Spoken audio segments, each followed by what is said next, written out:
Oke teman-teman, pada video kali ini kita akan mempelajari materi hidrosfer. Adapun yang akan kita bahas pada materi ini, yang pertama ada pengertian hidrosfer, kedua siklus-siklus hidrologi, ketiga perairan darat, dan yang keempat ada perairan laut. Pengertian hidrosfer.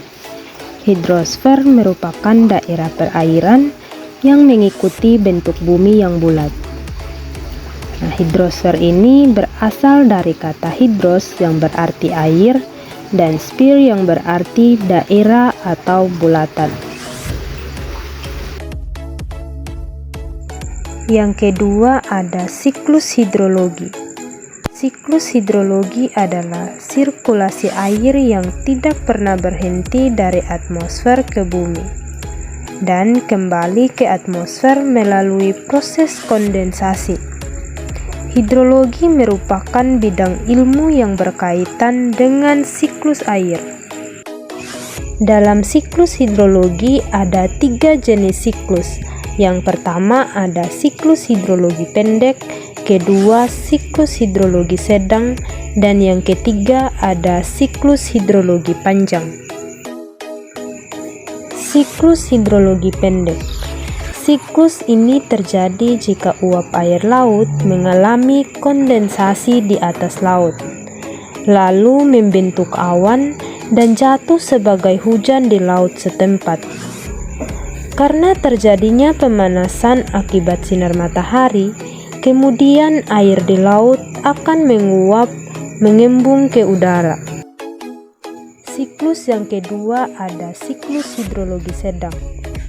Siklus ini juga terjadi jika uap air laut mengalami kondensasi, kemudian membentuk awan, lalu terbawa oleh angin menuju daratan, kemudian jatuh sebagai air hujan.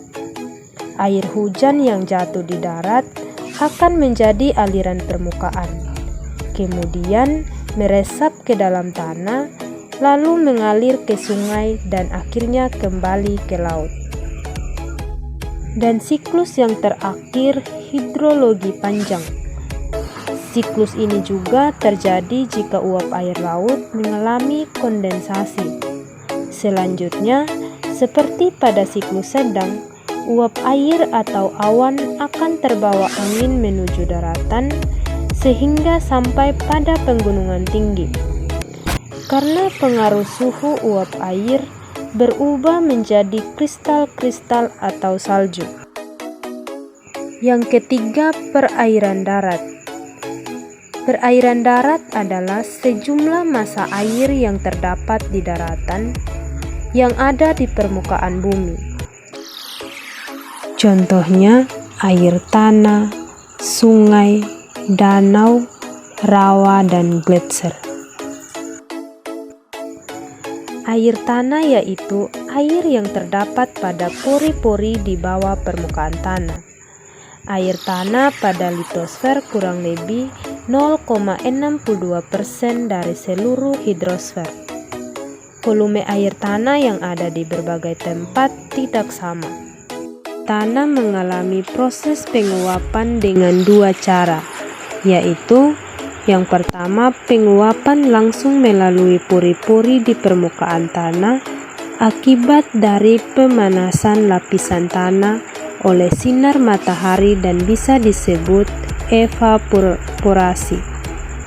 Yang kedua, penguapan yang tidak langsung, yaitu penguapan yang melalui permukaan daun tumbuh-tumbuhan yang dinamakan transpirasi. Dalam klimatologi dan hidrologi, kedua penguapan ini dinamakan evapotranspirasi. Lapisan yang dipengaruhi evapotranspirasi hanya sampai ke dalam 30 cm. Masalah air tanah.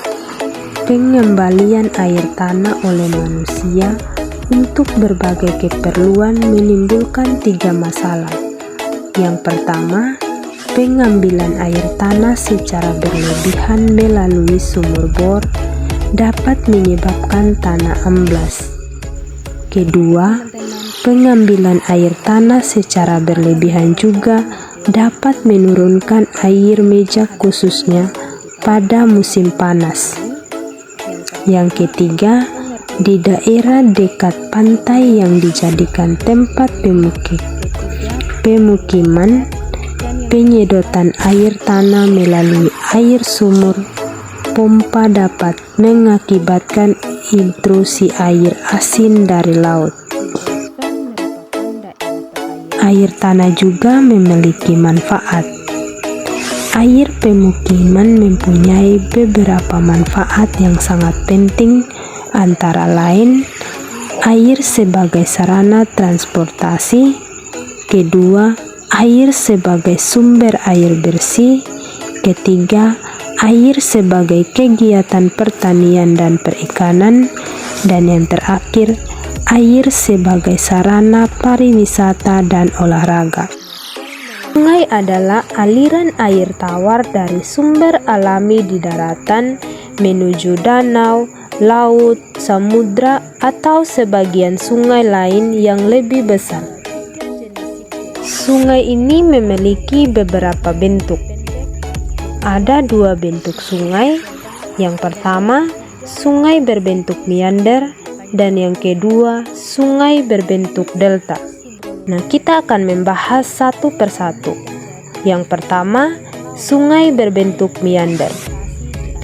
Akibat erosi mendatar, yaitu arus air yang menghantam satu tebing dan tebing lainnya, air sungai sering mengalir atau menempuh jalur yang berbelok-belok, di mana semakin cepat laju aliran air, maka semakin panjang belokan yang dilalui oleh air itu.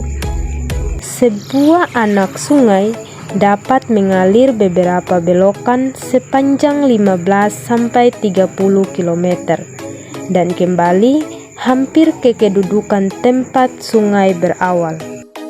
Yang kedua, sungai berbentuk delta.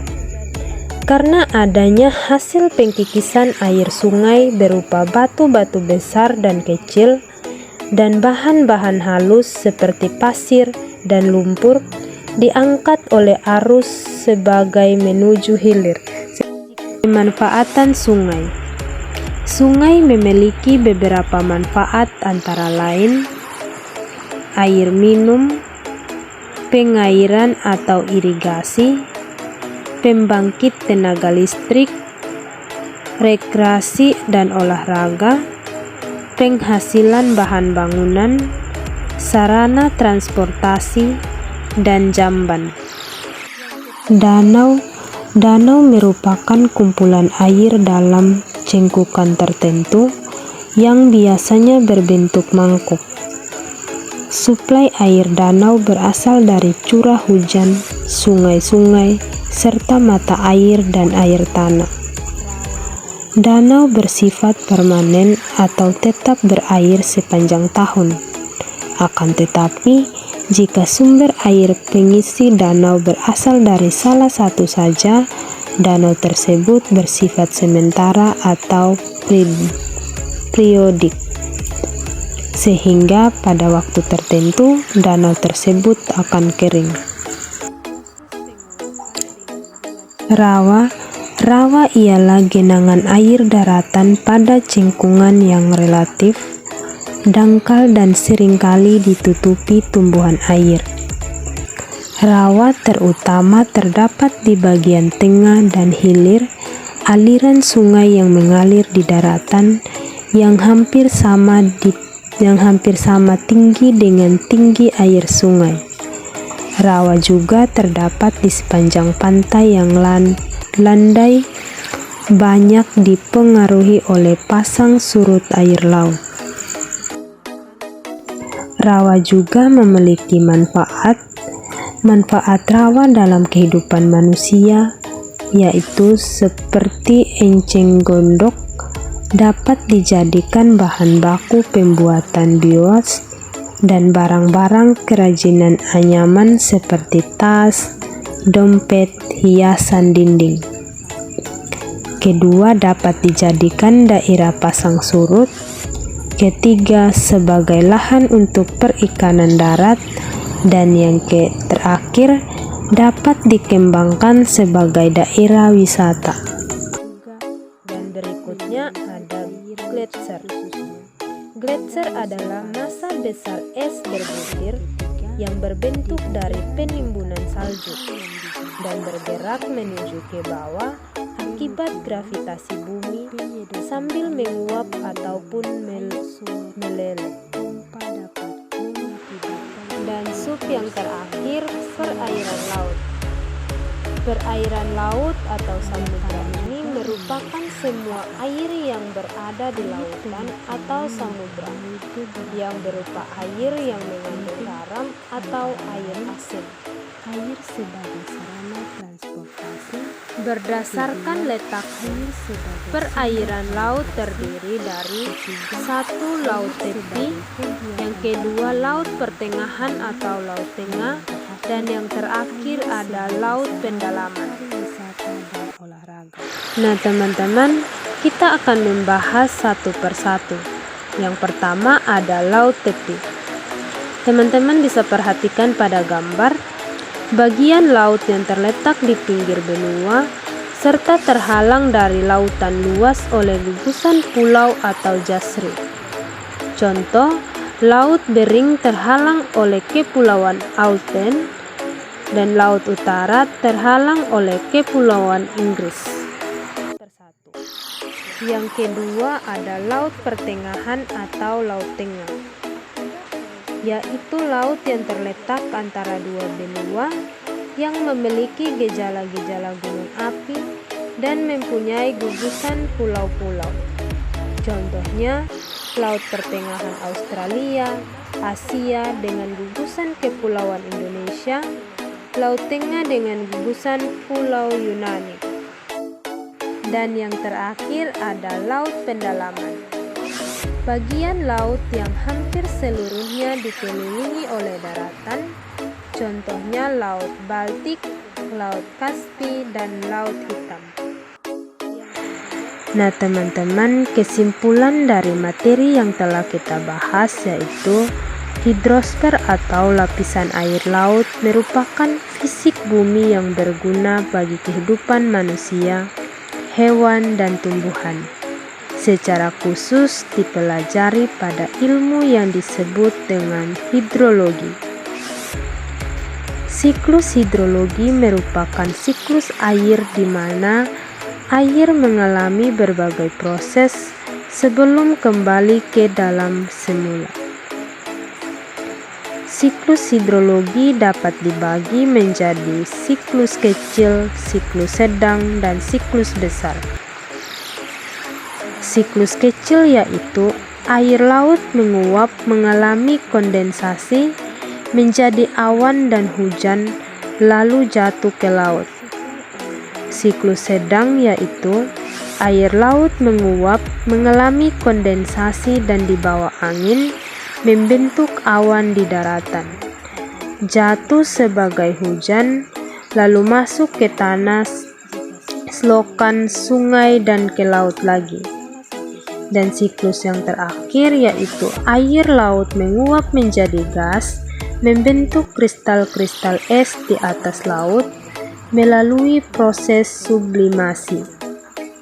Di bawah angin daratan, jatuh sehingga salju membentuk gletser, masuk sungai lalu kembali ke laut.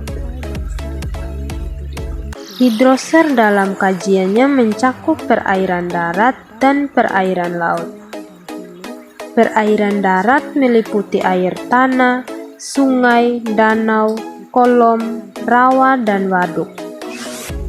Perairan laut meliputi tentang kegeraman laut, gelombang laut, arus laut, dan pasang naik, pasang surut. Nah teman-teman, sekian penjelasan materi dari kami, semoga bermanfaat.